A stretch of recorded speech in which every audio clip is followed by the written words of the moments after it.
Oh, yeah, this is good. This is good. When the President of the United States goes onto social media and starts swearing like a crazy man and calling his enemy crazy bastards, that tells you what year we're in. We're in 2026. Remember 2020? And we're all like, I can't wait for this dumpster fire to be over so we can go back to a normal world. Yeah, that was 2020. It's now 2026. It's the dumpster fire that has no end. It goes on and on, my friend. Someone ignited it, not knowing what it was, and it keeps on going because it is a dumpster fire that has no end.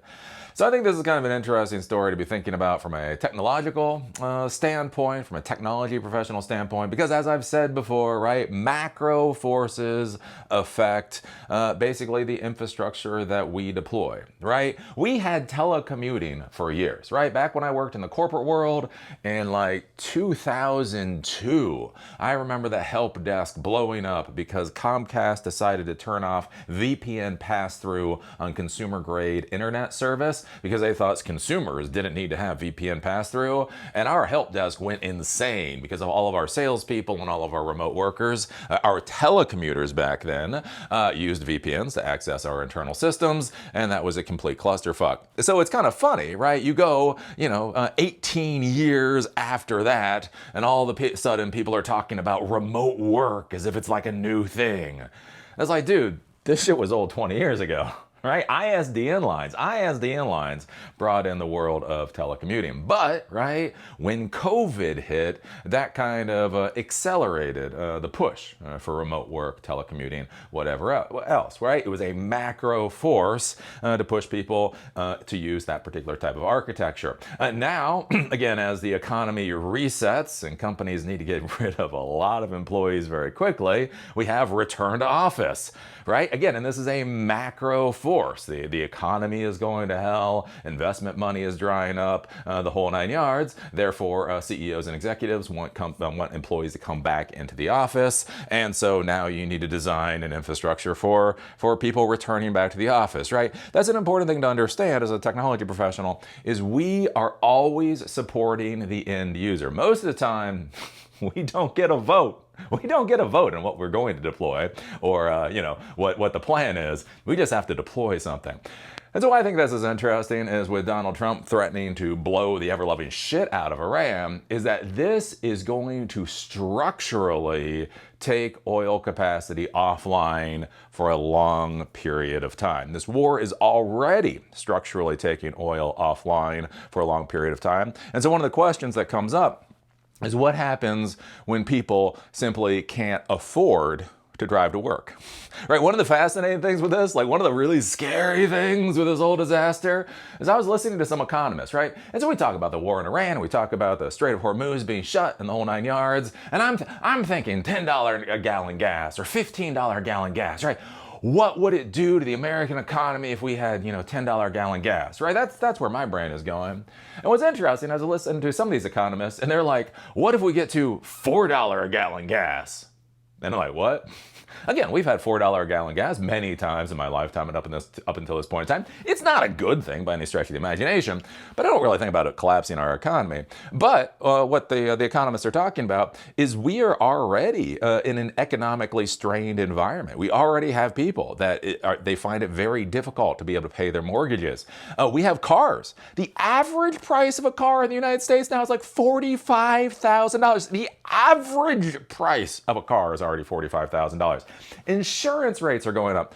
All of these other things are going up. And so the issue is again, $4 a gallon gas in 2019 sucks donkey balls, but again, within the economic environment, it can be tolerated. Within this economic environment, it becomes ever more questionable.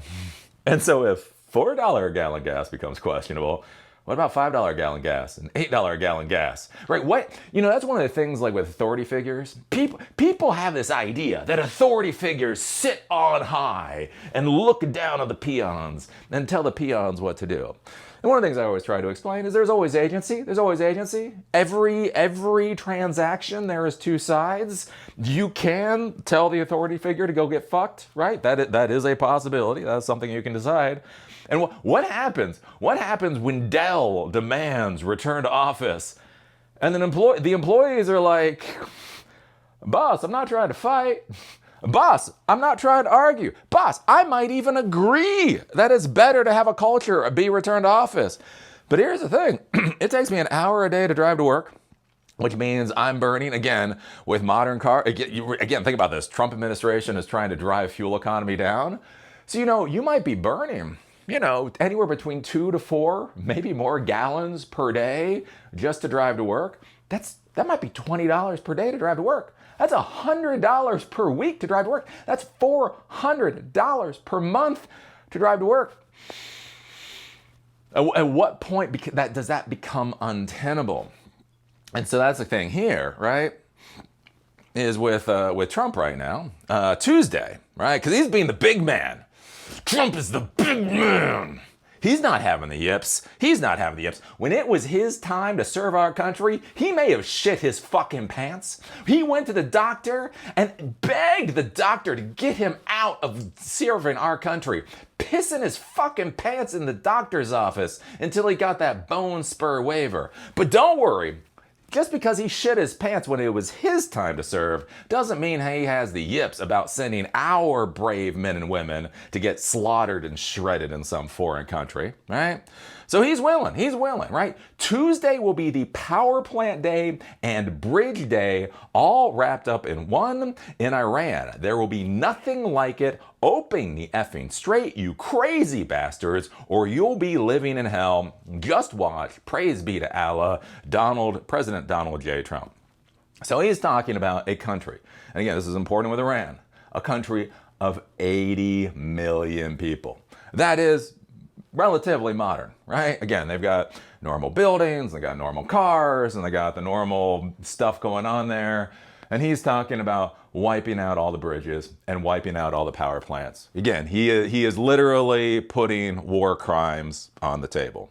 He is abjectly destroying any ounce of reputation the United States may currently still have to say he doesn't give a fuck. He doesn't give a fuck about war crimes. He doesn't give a fuck about crimes against humanity. He will fucking destroy whatever he wants to destroy because he's a whiny ass little fucking pathetic bitch that doesn't grasp what he's doing, right? But anyways, but think about this, right? You hit a country in the Middle East of 80 million people and wipe out their critical infrastructure. And again, once it gets bombed, right? Was it the UAE? I think it was the UAE. One of their natural gas plants got hit. And they're talking about 3 to 5 years to rebuild it. Because again, you think about natural gas plants, you got chemicals you got to deal with. You got high pressures you got to deal with. You've got a lot of stuff. It's not just running cable. Again, that's the nice part about running cable as a computer guy. If you run cable and it's not quite right, what's the worst that's gonna happen? Maybe you have to run the cable again. That sucks. When I run cable, no matter how bad I fuck up that cable run, literally nothing is gonna blow up. Nobody's gonna die. Like, there might be 12 volts of power running through that thing, maybe. There is no way I can fuck that up where somebody is gonna die, right? But again, you start dealing with petrochemical facilities, you start talking about natural gas facilities, the rest of it. It has to be built to a wee bit better standard than a lot of the tech professionals build our infrastructure to. So you go through and you start bombing the ever-loving crap of that. That's going to take stuff offline for a long time. And that's where we look at Israel. Again, Israel being Israel. Oh, if I said fuck Israel today, have I said not another dime to that? Yeah. Anyways, Israel says it struck Iran's largest petrochemical site. The Israeli Air Force struck Iran's largest petrochemical facility a short while ago. The defense minister says, let's see here, Katz in a statement confirms the strike, saying the IDF, quote, has just powerfully struck. And again, it's always got to be powerfully. We're so powerful. The largest petrochemical facility in Iran, located in blah, blah, a central target responsible for about 50% of the country's petrochemical production, following last week's strike on the second main facility. He says that the two facilities, quote, which together are responsible for about 85% of Iran's petrochemical exports, have been taken out of use and are not functioning. This is a severe economic blow amounting to tens of billions of dollars to the Iranian regime.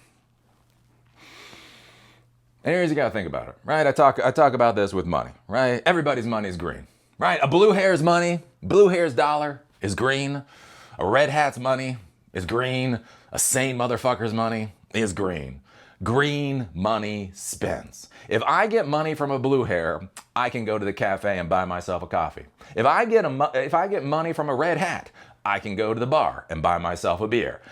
Green is green, it's cash. The same is true with oil, right? Your car does not, in fact, give two fucks where the oil or gasoline originally came from, right? All it cares is that it's the right chemical makeup, and then your car does whatever it's supposed to do. And so one of the things to be thinking about is that China, for years and years and years and years and years, has been buying quote unquote sanctioned Iranian oil, right? So Iran has been pumping oil, it's been selling oil to China, and that has been going into the Chinese market, right? For years and years. Everybody's known it, whatever, it just is as it is. Here's a curious thing. We are now officially taking all that Iranian oil offline for years. Pseudo-permanently, could say almost pseudo-permanently. So if China can't buy the oil from Iran anymore, it doesn't mean their need for oil goes away.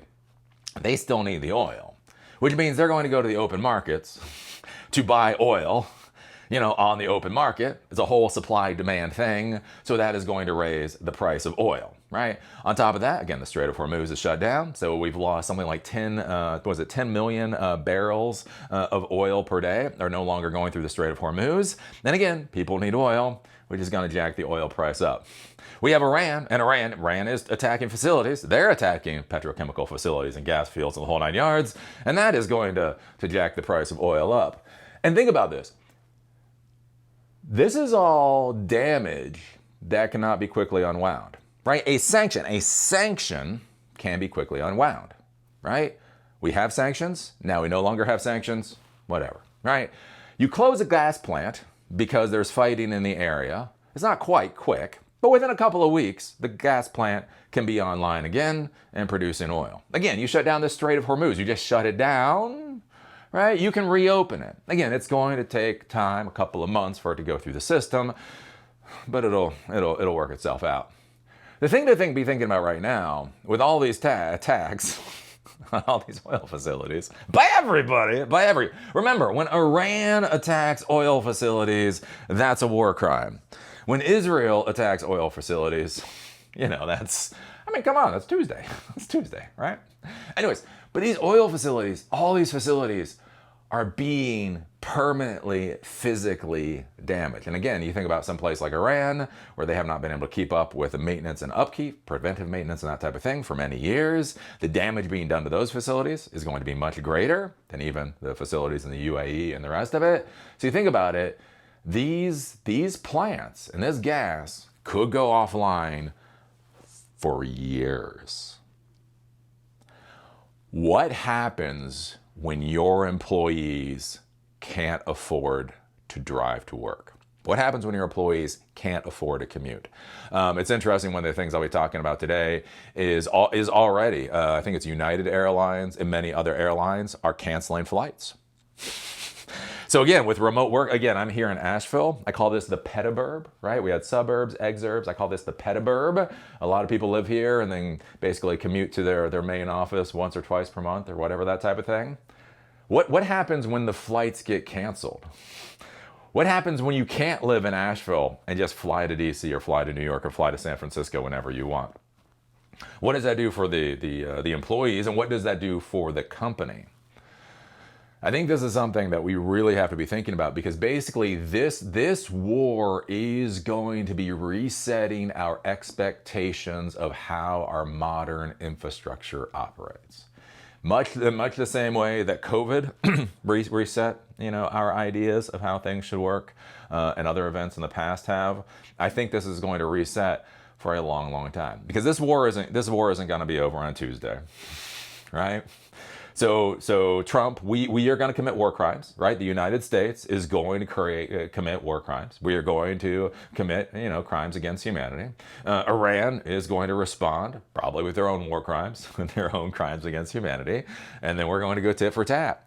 And the thing is, to think about, like with Iran, is why should they stop? Why should they give up? Especially with the Iranian regime, right? We've already assassinated so many layers of that regime. They know if they surrender, they're looking at a death sentence. So why the hell should they surrender, right? Basically, they know, the leadership of Iran knows that if they surrender, they're looking at a death sentence. And the people of Iran know that if they surrender, they will be under the boot of Israel for as long as Israel can keep them under the boot. What part of that makes them want to surrender? And they got the Strait of Hormuz there, and they got however many ballistic missiles they've got. And again, you have enough DJI drones. You can go to YouTube, figure out how to build your own thermite. Door-to-door thermite delivery. Oh, that's gonna get bad. So bad.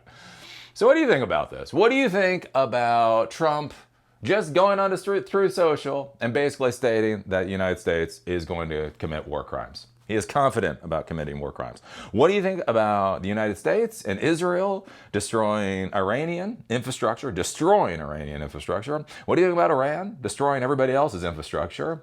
And how do you think this unwinds? What are you, again, like when you're planning out, when you're looking at a year from now, what do you think your architecture should look like? What happens when your best salespeople literally say, boss, I can't afford the commute anymore? I don't know. Put your thoughts down below. See y'all later.